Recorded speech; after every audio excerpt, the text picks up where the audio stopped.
Georges Coedes, seorang sejarawan Perancis, telah berjasa dalam kesejarahan Nusantara. Jasa besar beliau adalah telah berhasil meng-Indianisasi Nusantara hingga kini. Usaha beliau tertuang dalam teorinya tentang Indianisasi Nusantara, yang dikemukakan dalam bukunya Les Etats Hindoïsses d'Indochine et d'Indonésie, 1944.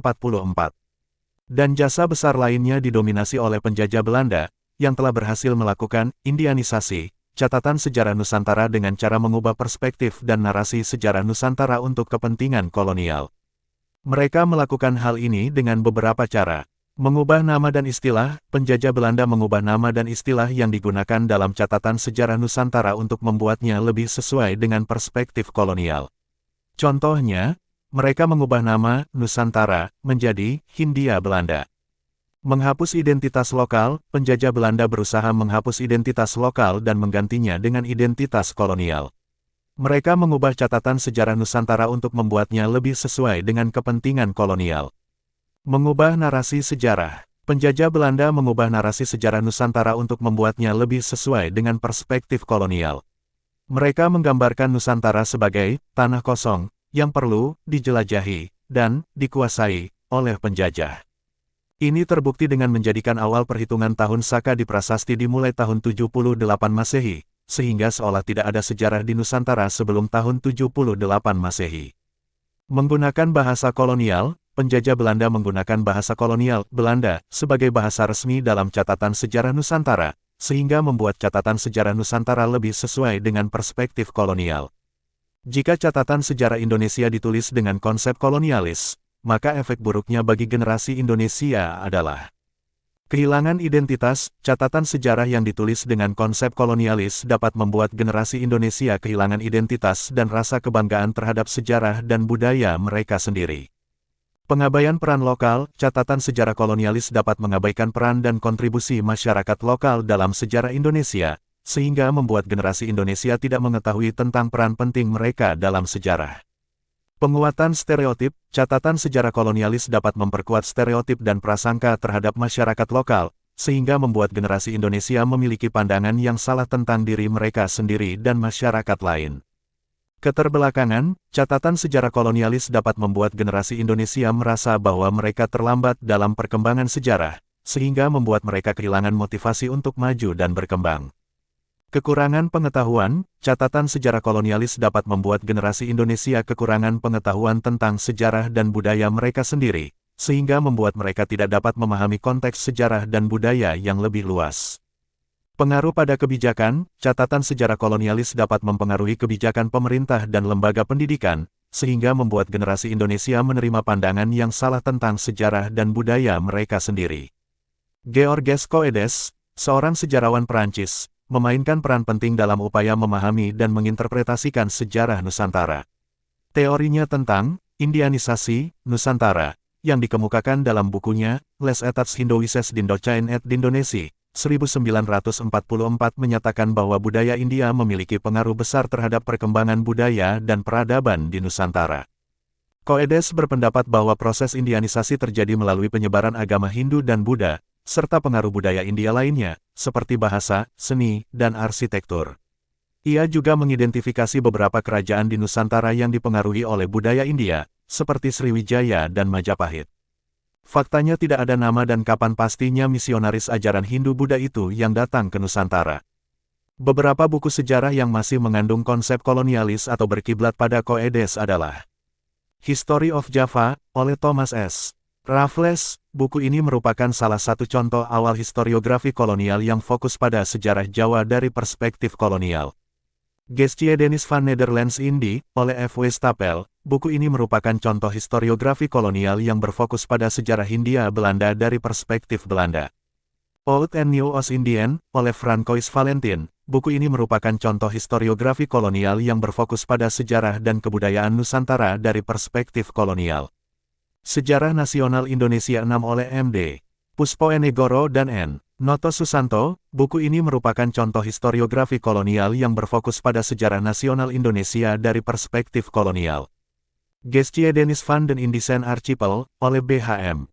Vleke. Buku ini merupakan contoh historiografi kolonial yang berfokus pada sejarah Kepulauan Hindia dari perspektif kolonial. Kitab Negara Kretagama yang beredar saat ini adalah terjemahan dan tafsir yang dilakukan oleh beberapa orang Belanda, seperti J.L.A. Brandes dan Hendrikken. Pada awal abad ke-20, tafsir mereka dapat dipengaruhi oleh perspektif kolonial dan metodologi penelitian pada saat itu. Kitab Negara Kretagama sendiri adalah naskah kuno Jawa yang ditulis pada abad ke-14, yang berisi tentang sejarah dan kehidupan masyarakat Majapahit. Naskah asli kitab ini ditemukan pada tahun 1898 di Lombok, dan kemudian dipindahkan ke Perpustakaan Universitas Leiden, Belanda. Pada tahun 1902, J.L.A. Brandes menerbitkan edisi pertama Kitab Negara Kretagama, yang kemudian diterjemahkan ke dalam bahasa Belanda. Terjemahan ini kemudian diterjemahkan ke dalam bahasa Indonesia dan menjadi acuan bagi banyak penelitian tentang sejarah Majapahit. Apakah tafsir dari penjajah bisa dijamin murni terhadap pengaruh subjektif negeri penjajah pada jajahannya? Tafsir kolonialis Belanda terhadap Kitab Negara Kretagama telah dikritik oleh beberapa ahli, seperti Prof. Dr. Slamet Muljana, yang menyatakan bahwa tafsir tersebut mengandung beberapa kesalahan dan bias kolonial. Oleh karena itu, penting untuk memahami bahwa Kitab Negara Kretagama yang beredar saat ini adalah hasil dari proses penelitian dan tafsir yang panjang, dan bahwa kita harus selalu kritis dan mempertimbangkan berbagai perspektif dalam memahami sejarah dan budaya Nusantara. Beberapa buku kuno Nusantara yang ditafsirkan versi kolonialis Belanda adalah De Aceher, oleh Snoek Hoorgronje, yang merupakan catatan tentang Aceh dan masyarakatnya, ditulis dengan perspektif kolonial Belanda. Tafsiran kolonialis Belanda terhadap buku-buku kuno Nusantara seringkali dipengaruhi oleh perspektif kolonial dan rasial, yang dapat mempengaruhi pemahaman kita tentang sejarah dan budaya Nusantara. Beberapa kitab kuno Nusantara yang ditafsirkan oleh Belanda selain Negara Kretagama adalah Babat Tanah Jawi. Kitab ini merupakan sejarah Jawa yang ditulis pada abad ke-18, yang berisi tentang sejarah kerajaan-kerajaan di Jawa. Tafsir Belanda atas kitab ini dilakukan oleh J.J. Ras. Sajarah Banten. Kitab ini merupakan sejarah Banten yang ditulis pada abad ke-17, yang berisi tentang sejarah kerajaan Banten. Tafsir Belanda atas kitab ini dilakukan oleh G.W.J. Drewes. Hikayat Aceh. Kitab ini merupakan sejarah Aceh yang ditulis pada abad ke-17, yang berisi tentang sejarah kerajaan Aceh. Tafsir Belanda atas kitab ini dilakukan oleh T. Iskandar. Sejarah Melayu. Kitab ini merupakan sejarah Melayu yang ditulis pada abad ke-16, yang berisi tentang sejarah kerajaan-kerajaan di Semenanjung Melayu. Tafsir Belanda atas kitab ini dilakukan oleh R.O. Winstedt. Pararaton. Kitab ini merupakan sejarah Jawa yang ditulis pada abad ke-16, yang berisi tentang sejarah kerajaan Singhasari dan Majapahit. Tafsir Belanda atas kitab ini dilakukan oleh J.L.A. Brandes. Kidung Sunda. Kitab ini merupakan puisi Jawa yang ditulis pada abad ke-14, yang berisi tentang sejarah kerajaan Sunda. Tafsir Belanda atas kitab ini dilakukan oleh C.C. Berg. Tafsir Belanda atas kitab-kitab kuno Nusantara ini dapat dipengaruhi oleh perspektif kolonial dan metodologi penelitian pada saat itu. Oleh karena itu, penting untuk memahami bahwa tafsir-tafsir ini harus dibaca dengan kritis dan mempertimbangkan berbagai perspektif. Berikut beberapa kitab kuno Nusantara lainnya yang ditafsirkan oleh Belanda. Sasak. Kitab ini merupakan sejarah Lombok yang ditulis pada abad ke-18, yang berisi tentang sejarah kerajaan-kerajaan di Lombok. Tafsir Belanda atas kitab ini dilakukan oleh A. van der Kraan. Hikayat Banjar. Kitab ini merupakan sejarah Banjar yang ditulis pada abad ke-17, yang berisi tentang sejarah kerajaan Banjar. Tafsir Belanda atas kitab ini dilakukan oleh J.J. Ras. Sejarah Kutai. Kitab ini merupakan sejarah Kutai yang ditulis pada abad ke-18, yang berisi tentang sejarah kerajaan Kutai. Tafsir Belanda atas kitab ini dilakukan oleh C. van Dyck. Taman Sari. Kitab ini merupakan sejarah Bali yang ditulis pada abad ke-18, yang berisi tentang sejarah kerajaan-kerajaan di Bali. Tafsir Belanda atas kitab ini dilakukan oleh H. Kraemer. Babat Lombok. Kitab ini merupakan sejarah Lombok yang ditulis pada abad ke-19, yang berisi tentang sejarah kerajaan-kerajaan di Lombok. Tafsir Belanda atas kitab ini dilakukan oleh A. van der Kraan. Hikayat Palembang. Kitab ini merupakan sejarah Palembang yang ditulis pada abad ke-18, yang berisi tentang sejarah kerajaan Palembang. Tafsir Belanda atas kitab ini dilakukan oleh J.J. Ras. Sejarah Goa. Kitab ini merupakan sejarah Goa yang ditulis pada abad ke-17, yang berisi tentang sejarah kerajaan Gowa. Tafsir Belanda atas kitab ini dilakukan oleh C. van Dyck. Tafsiran kolonialis Belanda terhadap buku-buku kuno Nusantara dipengaruhi oleh perspektif kolonial dan rasial, yang dapat mempengaruhi pemahaman kita tentang sejarah dan budaya Nusantara. Catatan sejarah yang ditulis bangsa penjajah terhadap negeri jajahannya, apakah dijamin objektivitas akademisnya? Berikut beberapa kitab kuno Nusantara lainnya yang ditafsirkan oleh Belanda. Hikayat Raja-Raja Pasai, kitab ini merupakan sejarah Pasai yang ditulis pada abad ke-14, yang berisi tentang sejarah kerajaan Pasai. Tafsir Belanda atas kitab ini dilakukan oleh A.H. Hill. Sejarah Ternate, kitab ini merupakan sejarah Ternate yang ditulis pada abad ke-16, yang berisi tentang sejarah kerajaan Ternate. Tafsir Belanda atas kitab ini dilakukan oleh J. van Vreasen. Babat Diponegoro, kitab ini merupakan sejarah Jawa yang ditulis pada abad ke-19, yang berisi tentang sejarah Perang Diponegoro. Tafsir Belanda atas kitab ini dilakukan oleh P. Carey. Sekali lagi, tafsir kolonialis Belanda terhadap buku-buku kuno Nusantara dipengaruhi oleh perspektif kolonial dan catatan sejarah yang ditulis bangsa penjajah terhadap negeri jajahannya, apakah dijamin objektivitas akademisnya? Hikayat Aceh Darussalam, kitab ini merupakan sejarah Aceh yang ditulis pada abad ke-17, yang berisi tentang sejarah kerajaan Aceh. Tafsir Belanda atas kitab ini dilakukan oleh T. Iskandar. Sejarah Melayu Riau, kitab ini merupakan sejarah Melayu yang ditulis pada abad ke-18, yang berisi tentang sejarah kerajaan-kerajaan di Riau. Tafsir Belanda atas kitab ini dilakukan oleh R.O. Winstead. Kitab Undang-Undang Sultan Mahmud, kitab ini merupakan hukum adat Melayu yang ditulis pada abad ke-17, yang berisi tentang hukum dan adat istiadat Melayu. Tafsir Belanda atas kitab ini dilakukan oleh C. van Vollenhoven. Hikayat Pahang, kitab ini merupakan sejarah Pahang yang ditulis pada abad ke-18, yang berisi tentang sejarah kerajaan Pahang. Tafsir Belanda atas kitab ini dilakukan oleh R.O. Winstead. Berikut beberapa kitab kuno Nusantara lainnya yang ditafsirkan oleh Belanda. Sejarah Banten, kitab ini merupakan sejarah Banten yang ditulis pada abad ke-17, yang berisi tentang sejarah kerajaan Banten. Tafsir Belanda atas kitab ini dilakukan oleh G.W.J. Drewes. Kitab Undang-Undang Melayu, kitab ini merupakan hukum adat Melayu yang ditulis pada abad ke-17, yang berisi tentang hukum dan adat istiadat Melayu.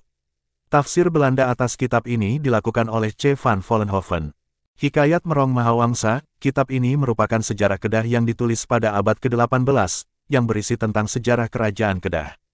Tafsir Belanda atas kitab ini dilakukan oleh R.O. Winstead. Sejarah Johor, kitab ini merupakan sejarah Johor yang ditulis pada abad ke-18, yang berisi tentang sejarah kerajaan Johor. Tafsir Belanda atas kitab ini dilakukan oleh R.O. Winstead. Hikayat Abdullah, kitab ini merupakan autobiografi Abdullah bin Abdul Qadir Munshi yang ditulis pada abad ke-19, yang berisi tentang kehidupan dan pengalaman Abdullah. Tafsir Belanda atas kitab ini dilakukan oleh A.H. Jones.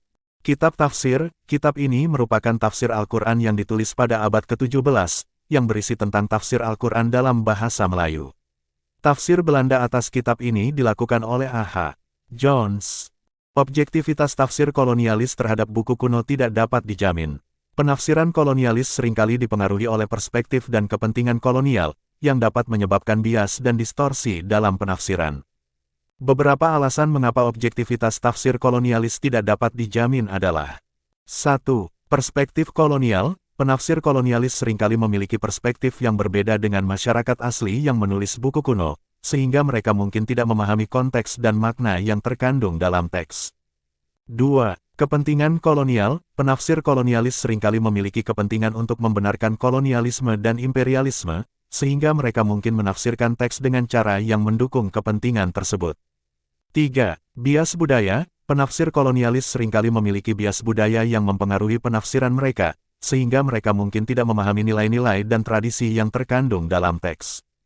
4. Keterbatasan pengetahuan. Penafsir kolonialis seringkali tidak memiliki pengetahuan yang cukup tentang bahasa, sejarah, dan budaya masyarakat asli, sehingga mereka mungkin tidak dapat menafsirkan teks dengan akurat.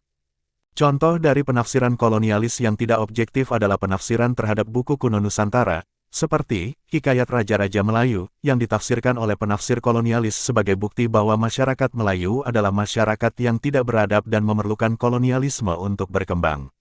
Namun, Penafsiran ini telah dibantah oleh sejarawan dan ahli Melayu yang menunjukkan bahwa masyarakat Melayu memiliki peradaban yang maju dan kompleks sebelum kolonialisme. Oleh karena itu, penting untuk mempertimbangkan penafsiran kolonialis dengan kritis dan membandingkannya dengan penafsiran lain yang lebih objektif dan berdasarkan pada pengetahuan yang lebih luas tentang konteks dan makna teks. Georges Coedes, seorang sejarawan Perancis, telah berjasa dalam kesejarahan Nusantara. Jasa besar beliau adalah telah berhasil meng-Indianisasi Nusantara hingga kini. Usaha beliau tertuang dalam teorinya tentang Indianisasi Nusantara, yang dikemukakan dalam bukunya Les Etats Hindowises d'Indochine et d'Indonésie, 1944. Dan jasa besar lainnya didominasi oleh penjajah Belanda, yang telah berhasil melakukan Indianisasi, catatan sejarah Nusantara. Penjajah Belanda berhasil melakukan Indianisasi, catatan sejarah Nusantara dengan cara mengubah perspektif dan narasi sejarah Nusantara untuk kepentingan kolonial hingga kini. Terbukti kita masih menghitung awal tahun Saka di prasasti dimulai tahun 78 Masehi. Dan lagi, kita masih mempercayai bahwa kerajaan dan candi di Nusantara berasal atau berdasar pada ajaran yang terlahir di India, Hindu atau Buddha. Apakah kalian sadar akan hal itu, bahwa itu semua hasil dari kerja tangan-tangan kolonialis yang kita tidak sadari hingga kini? By Santo Saba.